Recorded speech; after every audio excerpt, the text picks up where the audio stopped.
On se retrouve une nouvelle fois cet automne 2022 pour vous présenter toute l'actu qu'a à nous offrir ce début d'année scolaire, en passant par les animes, jeux, films et séries. Je peux clairement vous dire que cet automne est chargé de colosses pour nous, surtout pour la première partie de cette actu, l'animation et jeux. Pour les habitués de la chaîne, vous allez voir que le format de la vidéo a changé pour être plus efficace et complet. Alors commençons cette première partie du côté animation-jeu de manière chronologique avec les actus les plus attendus de ces mois de septembre, octobre et novembre, pour ensuite, dans quelques jours ou juste après cette vidéo, passer à la seconde partie sur les films et séries live.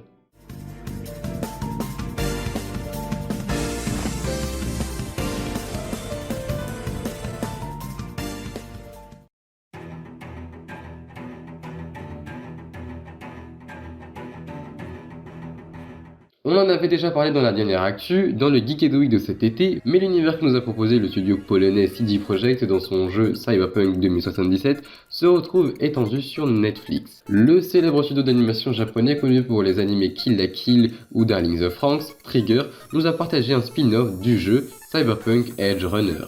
Cette série animée déjantée et colorée nous sera partagée sur Netflix le 13 septembre avec 10 épisodes qui pour l'instant n'ont pas encore de durée précise.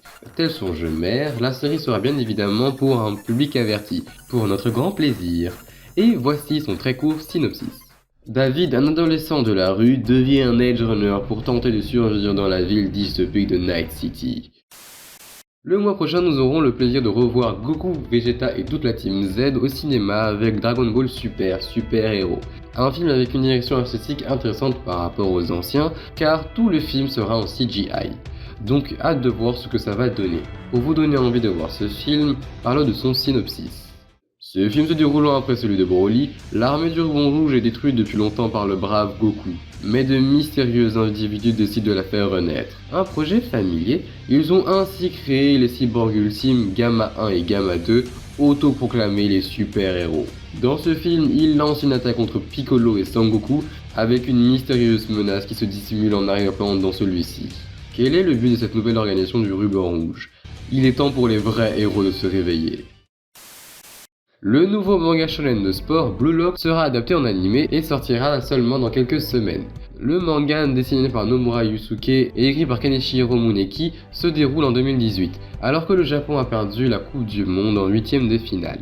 Le pays décide de fonder le Blue Lock, un centre de formation d'exception rassemblant les 300 meilleurs lycéens attaquants du Japon. Pour le jeune Yoichi Isagi, c'est l'un des meilleurs moyens de faire ses preuves. Le programme Blue Lock consiste en effet en un véritable battle royale dont seul un attaquant survivra et deviendra la nouvelle perle japonaise du football. L'anime sera produit par le studio 8-bit et sortira le 8 octobre prochain sur Crunchyroll. Après les films d'animation Your Name et Weathering With You, Makoto Shinkai nous propose son prochain film, Suzume no Tojimari ou Suzume's Looking Up.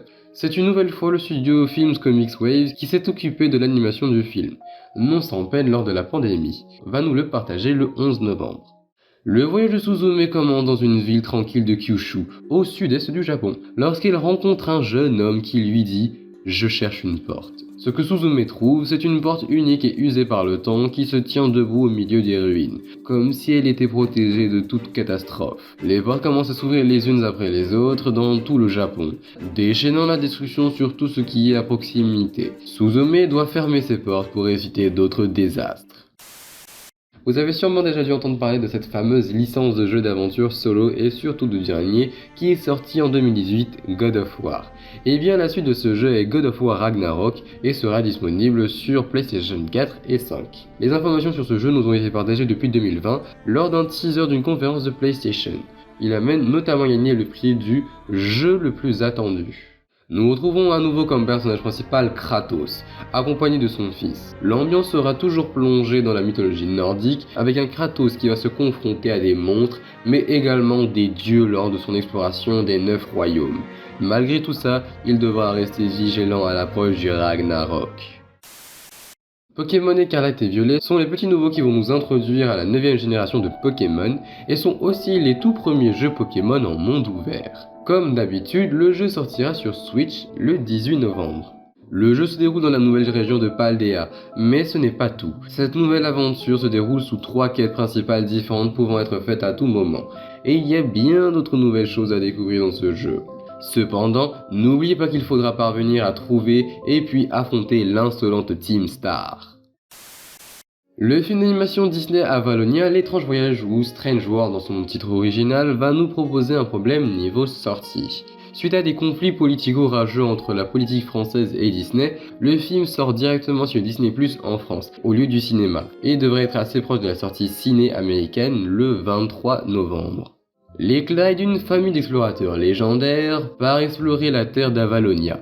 Peuplée de créatures fantastiques, les différends entre les membres de la famille pourraient hélas faire échouer cette mission, la plus importante de leur vie. Ce film est le 60e classique d'animation de Disney, donc avec ses problèmes de politique, on vous pousse clairement à aller le voir pour soutenir le cinéma français.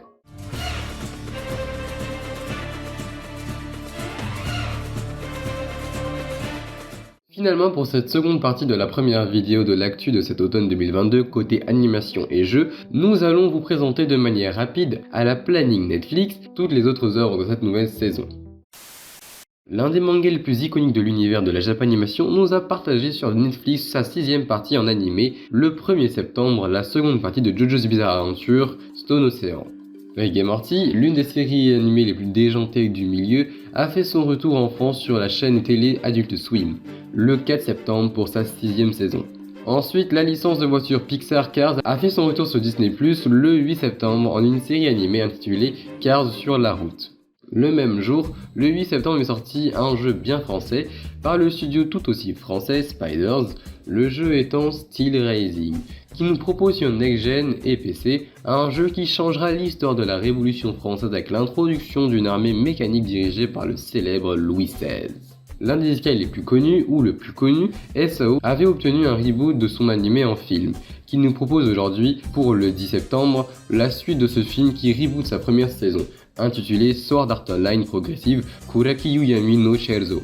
Le rappeur entre autres Kid Cudi, main dans la main avec Netflix, nous partage une série animée pour adultes le 30 septembre, inspirée de son album du même nom Intergalactique. Ensuite, après sa première partie qui a clairement fait effet dans la commu animée, Spy X Family revient le 1er octobre pour terminer sa première saison avec sa seconde partie qui devrait sortir sur Crunchyroll. My Hero Academia revient encore une fois pour une 6ème saison dont le premier épisode sera diffusé le 1er octobre. Saison qui se déroulera durant ce qui s'annonce être une véritable guerre ouverte entre héros et vilains.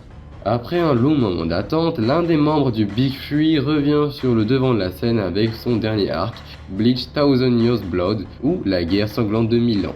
Elle sortira le 10 octobre au Japon, mais nous avons un problème avec cette diffusion à l'international car c'est Disney+ qui possède maintenant les droits, donc nous verrons dans les semaines qui suivent ce qui va se passer. Un jour après Bleach, pour notre grand plaisir, le 11 octobre, l'anime Chainsaw Man sortira enfin après 2 ans d'attente. L'occasion pour nous de sortir une vidéo spéciale sur le sujet d'ici les prochaines semaines. Pub.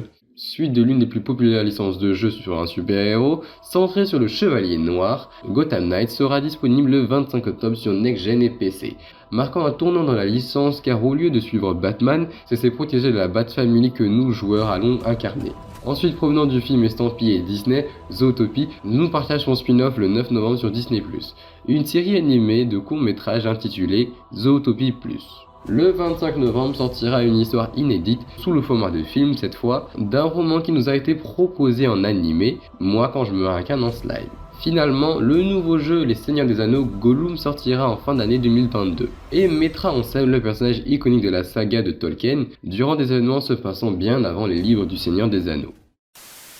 Voilà tout pour les principales œuvres de la première partie de cette actu de l'automne, côté animation et jeux. Maintenant on va passer directement à la dernière partie de cette actu qui sera juste un défilement d'actu qu'on trouve plus secondaire dans cette vidéo mais qui devrait être cité. Donc en mention, la seconde partie de l'automne arrive dans quelques jours pour les plus rapides et sinon c'est juste après donc on vous incite à aller la voir. Côté film et série live. Ah, elle aura le même format que celle-ci.